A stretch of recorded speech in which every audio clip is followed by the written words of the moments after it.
Les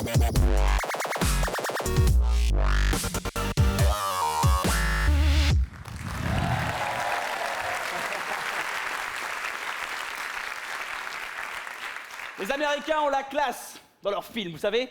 Dans n'importe quelle situation, ils arrivent à mettre de la classe. N'importe quelle situation. Un médecin paumé à la campagne, ils lui mettent de la classe.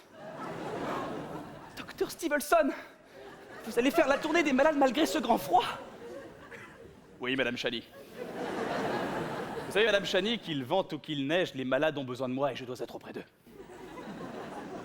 Rentrez chez vous, Madame Chani. Buvez une bonne soupe et restez auprès de vos enfants. Joyeux Thanksgiving, Madame Chani. Et ensuite, ils exportent. Joyeux Hanouka, Madame Metsoussan. Eid et Mubarak, Muhammad. Fatima. C'est vrai qu'on a la classe. N'en faites pas trop. Les Américains ont la classe, et nous, en France, on essaye d'importer cette classe. Par exemple, les Américains ont fait un film sur le pianiste aveugle noir, qui est passé récemment d'ailleurs, Ray Charles, voilà. Et ils ont appelé ce film Ray. Ben, je suis sûr que chez nous, en France, dans quelques années, on aura notre Gilbert. C'est une différence de classe. Un mec qui éteint les incendies aux États-Unis, ça s'appelle un firefighter. En France, ça s'appelle un pompier. Il y a un film que j'aime beaucoup, c'est Independence Day. Je vous rappelle le pitch, vous savez, c'est les extraterrestres qui arrivent sur Terre, prennent en otage toute la planète, détruisent la Maison Blanche, et là, les êtres humains ont une idée géniale, enfin, les Américains ont une idée géniale, hein. C'est d'envoyer un virus informatique sur le vaisseau mère pour casser leur défense et les attaquer. Et ça marche. Ils envoient un virus informatique et ça marche. Et pourquoi? Les extraterrestres aussi utilisent Windows? Autre situation très cliché dans les films américains, vous savez, c'est le jeune hacker de 16 ans qui a réussi à pénétrer avec son ordinateur portable dans les locaux de la CIA, comme ça, tranquille. Il est là, il se branche au serveur, tu sais, ça marche direct et tout. T'sais. Toi, tu galères 2 heures en hotline pour avoir la DSL. Lui, ça marche direct. Il est là, il transfère tous les fichiers de la CIA sur ton ordinateur. Et ça, tu le comprends bien qu'il transfère, parce que sur son écran, il y a marqué « transfert ». Tu sais, avec la jauge en dessous qui se remplit, c'est 40%, 50%, 60%. Il tape. Et là, on s'aperçoit de quoi? Que le gardien qui fait sa ronde, il arrive. Merde, 70%, 75%, il tape, il a pas de souris, c'est un américain, t'sais. 80%, 85%, le gardien se rapproche. Putain, 90%, 95%, 90%, 99%, le gardien arrive. Il ouvre la porte, et il n'y a plus personne. Le mec est planqué comme ça.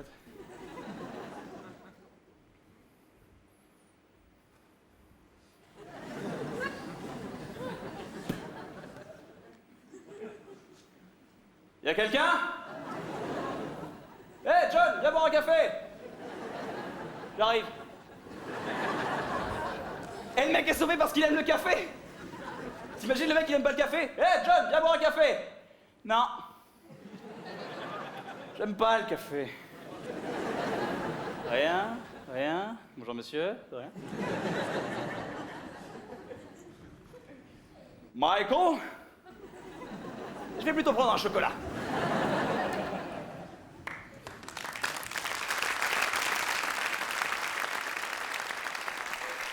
Pour connaître la suite de cette histoire, sachez qu'il a pris 3 sucres. C'est beaucoup, non? S'il y a bien une chose en tant que comédien dans laquelle j'aimerais pas me retrouver, je quitte un peu les États-Unis pour arriver dans un pays très proche de chez nous, s'il y a bien une chose dans laquelle j'aimerais pas me retrouver, c'est un épisode de Derrick.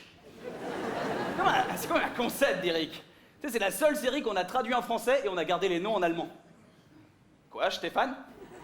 Tu veux dire qu'il est à la Hauptenstrasse? Allons-y. Et paradoxalement, il y a une chose dans laquelle j'aimerais vraiment me retrouver, vous savez, c'est les bandes annonces de films. J'adore les bandes annonces de films, je trouve ça génial. Les bandes annonces à l'américaine, tout ça. À chaque fois que je vais voir un film, des fois je préfère même la bande annonce au film. Et l'autre jour j'ai vu un film, c'était pas mal, mais avant le film, il y avait justement cette bande annonce et comment vous dire, c'était une bande annonce comme ça. Les productions des cinémas américains présentent. Dans une petite ville du Mississippi, il n'est jamais trop tard pour un nouveau départ. C'est là que nous emménageons, chérie. John, c'est merveilleux. Je t'aime, chérie. Je t'aime, John. John Winterman avait tout pour être heureux. Une famille, Bobby, Jerry, n'allez pas jouer trop loin les enfants. D'accord, papa, d'accord. Mais il est des secrets qui ne meurent jamais. Wafi? Wafi, mon chien, où es-tu? Oh mon Dieu, Wafi, qu'est-ce qu'ils t'ont fait? Oh mon Dieu, ils m'ont retrouvé. Jenny, les enfants, vite, montez dans la voiture et roulez jusqu'à la frontière. Non, papa, nous laisse pas, nous laisse pas. Si, je vais les retenir, je vais les retenir. Si c'est moi que vous voulez, je suis là, vous m'entendez, je suis là. Cette fois-ci, tu es mort, John, fais tes prières. Mais ils avaient oublié un petit détail. Hé, c'est à toi la poubelle garée sur mon gazon, Mac. Eddie Murphy est un voisin pas comme les autres. Salut les mecs, je suis le nouveau voisin et je viens livrer les pizzas. Un voisin pas comme les autres. Tous les opposés, pourtant ils vont former la meilleure équipe du monde. Ok, occupe-toi de nous trouver une nouvelle bagnole. Ok, mec. Avec ou sans siège en cuir? Un voisin pas comme les autres. Un film pour toute la famille. Dis-moi, t'as pas l'intention de manger ce donut dans ma voiture? Non! Un voisin pas comme les autres, avec la participation exceptionnelle de Kian Kojandi dans le rôle du pompiste. Salut les mecs! Je vous fais le plein? Un voisin pas comme les autres, le 29 août au cinéma.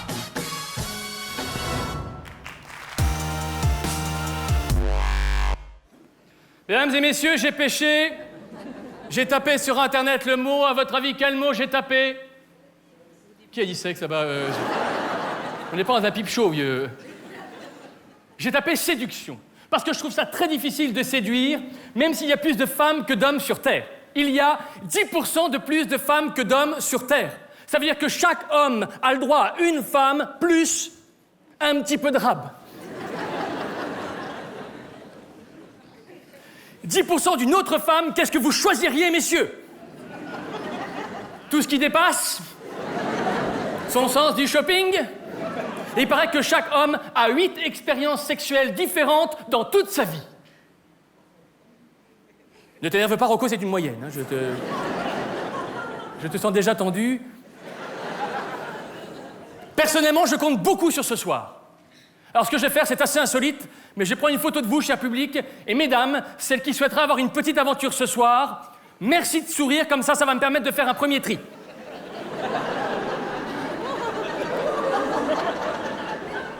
Pardon, monsieur, je préfère que tu ne souris pas dans un premier temps. J'ai rien contre toi, mais je préférais déjà tenter la jante féminine, puis j'attaque les hommes, puis les animaux, puis les pots d'échappement, mais... Voilà. Parfait, on verra ça juste après. Non, parce que la drague, ça n'a pas toujours été mon fort, mais j'ai des excuses. J'ai 6 frères, donc pas de sœurs. École non mixte. Scoutisme, week-end et vacances. La première fille que j'ai vue, c'était en 4e, dans mon livre de biologie. C'était une coupe transversale. On voyait tout à l'intérieur, ça m'a fait peur. La première fille que j'ai embrassée à 19 ans, j'ai fait une telle salade de langue que j'avais même avalé un de ses aftes. C'est hyper bon, ça a le goût de litchi. Vous n'avez jamais goûté à Toulouse, non? Vous êtes coincé. Et je l'avais tellement ploté qu'à la fin, elle avait un sein dans le dos. C'est une image. Et enfin, la première fille avec qui j'ai eu des relations sexuelles à 31 ans. Ça a été très très difficile parce que la fille ne prenait pas la carte bleue.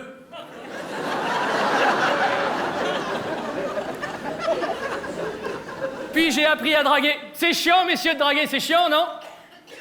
Attention, spectacle interactif. Merci de faire un effort. On joue quand même pour être capté. Non, j'envie les singes, avec eux c'est simple, le mâle choisit une femelle, il la trousse, puis il repart jouer avec ses copains. Un vieux rêve. Heureusement, il y a Internet, je suis allé sur un site de rencontre, j'ai cliqué sur Sylvie, 24 ans, blonde, styliste, je lui envoie un mail, elle me répond. Ou plutôt, il me répond. En fait, c'est pas Sylvie, mais Bernard, 48 ans, chauve, bûcheron, il veut jouer avec ma branche.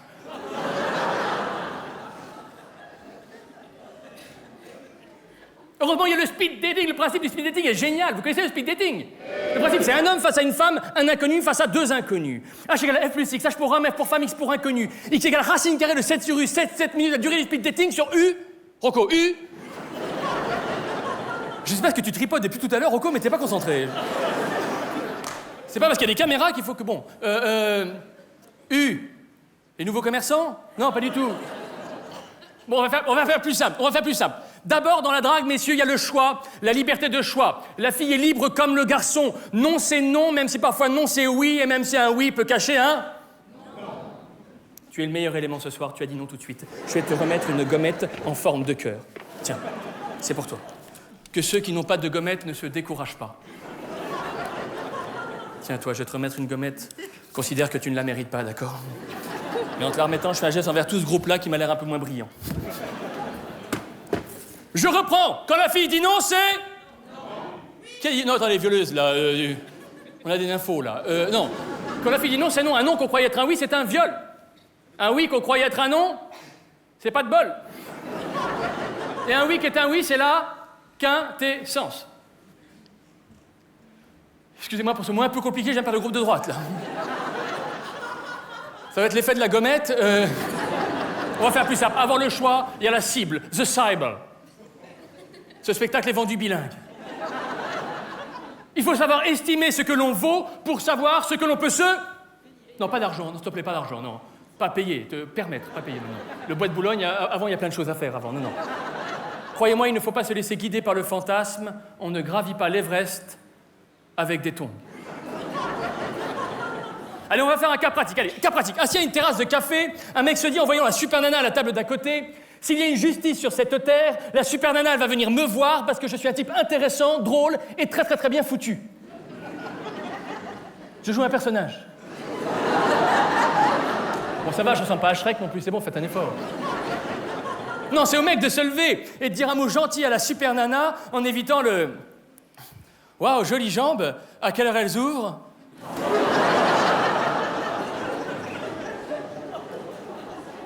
Qui est absolument vulgaire. C'est vulgaire, mesdames? C'est vulgaire, messieurs? Bienvenue chez les lourds. Ils sont juste là-bas, mesdames, pour celles qui sont intéressées. On en parlera tout à l'heure.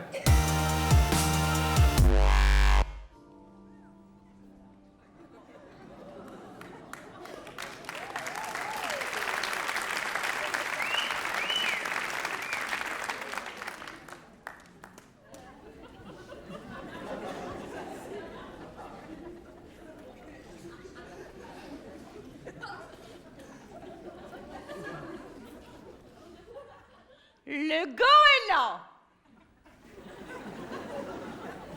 Le goéland est le symbole de la liberté.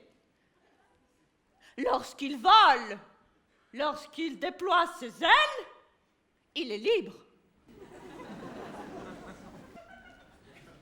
Qu'est-ce que je viens de dire? Vous n'écoutez pas. C'est plus un poil dans la main, c'est un baobab.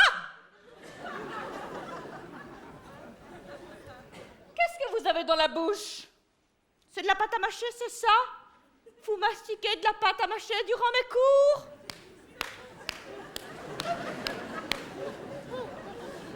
La France de demain!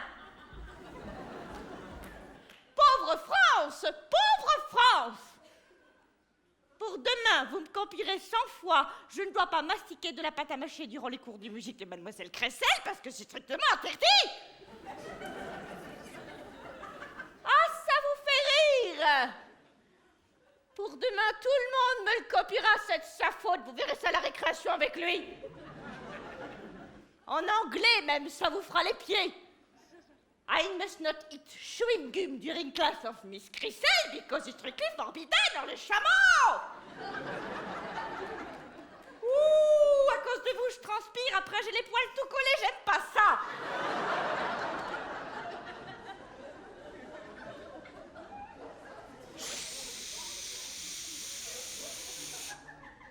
S'il vous plaît. 3, 4.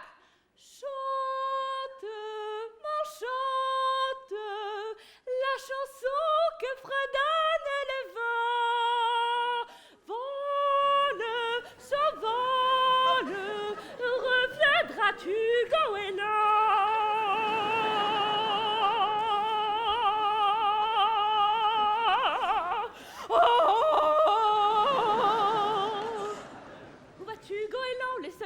voyez la blancheur étincelle.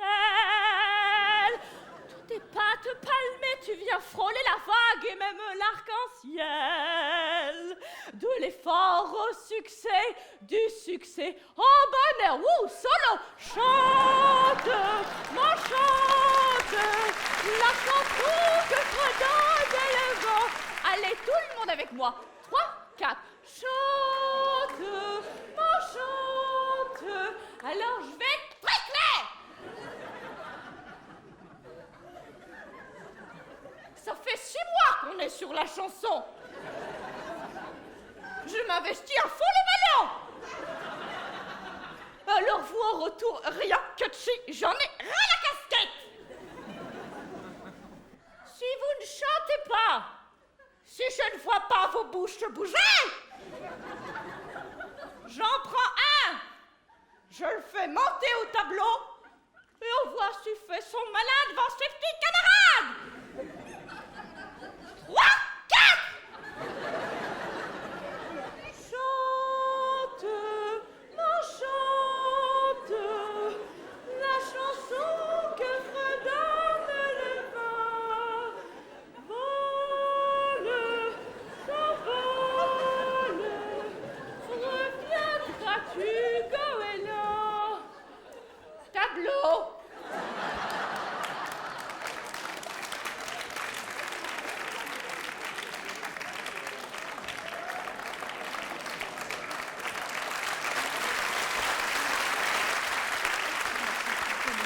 Oui, écoutez, ça va, hein?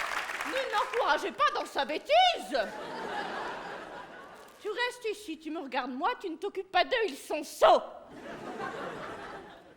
Tu es noté, chaton, hein?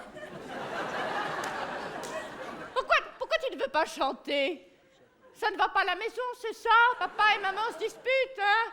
Papa rentre tard, maman boit dans la salle de bain. C'est la vie, mon petit poulet. Ça n'est pas une raison pour ne pas chanter la chanson du goéland. 3, 4. Chante, chante. C'est bien, mon oiseau. Tu es beau quand tu chantes. Est-ce que tu sais? Il est beau quand tu chantes. Oh, ça sent l'iode. Oh, chaton. J'ai un petit cadeau pour toi. C'est une image de goéland. Tiens, mon chaton, avant de retourner à ta place, n'oublie pas cette phrase. Méfie-toi des filles, elles sont sournoises et donnent des maladies. Allez, vole, mon goéland, vole. Bravo, mon chaton.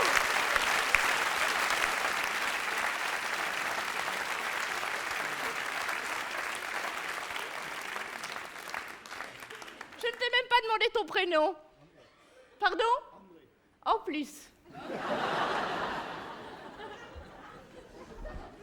Alors, pour demain, les enfants, vous n'oublierez pas de... Oh! Oh! Oh, ça va, si vous saviez ce qu'on mange à la cantine. Tout le monde ballonne, c'est la nature. Celui qui ni ne rote ni ne pète explose.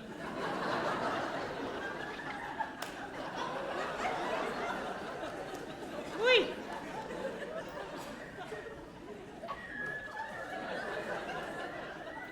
Qu'est-ce qui se passe dans cette classe?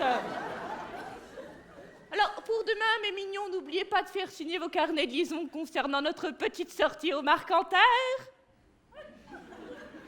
Et quand vous serez dans vos belles maisons en train de rire et de vous amuser avec vos amis, n'oubliez pas non plus de penser à moi, qui vis seule dans un 9 mètres carrés minable, en plein milieu d'une zone industrielle avec pour seule compagnie Chlore, mon poisson rouge albino siacariâtre, qui ne supporte même plus la lumière, le petit bâtard!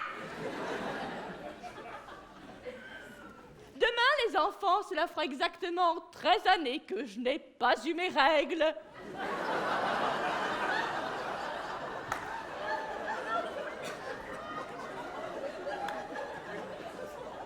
Je suis sèche comme un désert.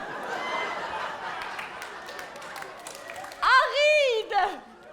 Non, vous vous taisez pendant que je donne les devoirs à noter. plus de sang dans ma culotte. Ah non, plus du tout. Alors, suis-je en train de changer de sexe? Est-ce qu'un pénis va me pousser? Je ne sais pas. Surprise! À demain, les enfants!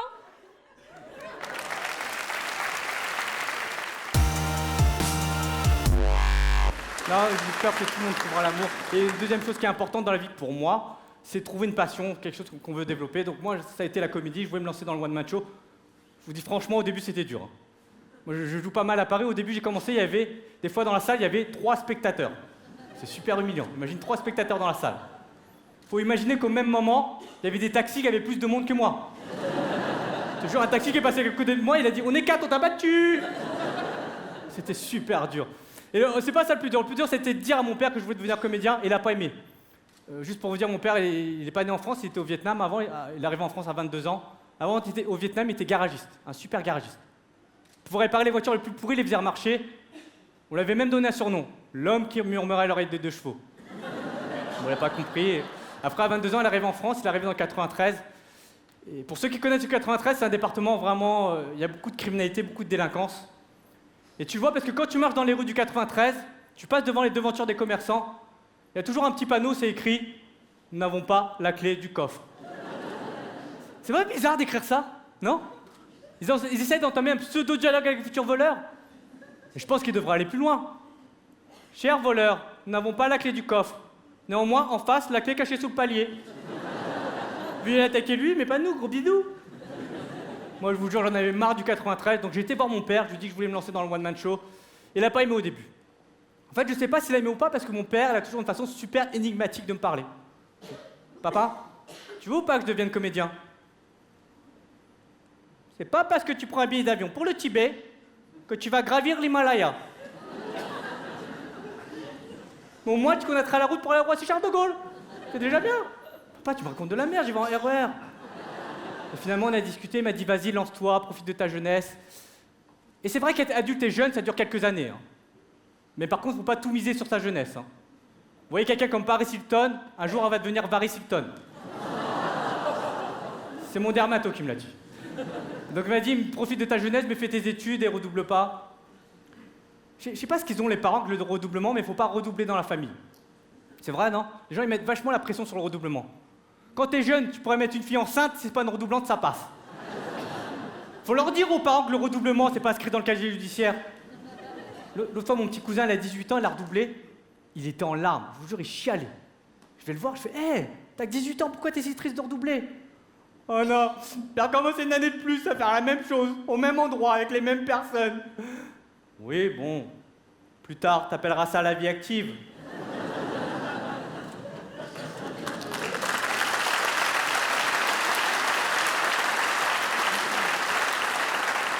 C'est pas un drôle de mot, la vie active, pour quelque chose qui n'a rien d'actif. Si tu vas au même endroit, t'as les mêmes petites conversations avec tout le monde.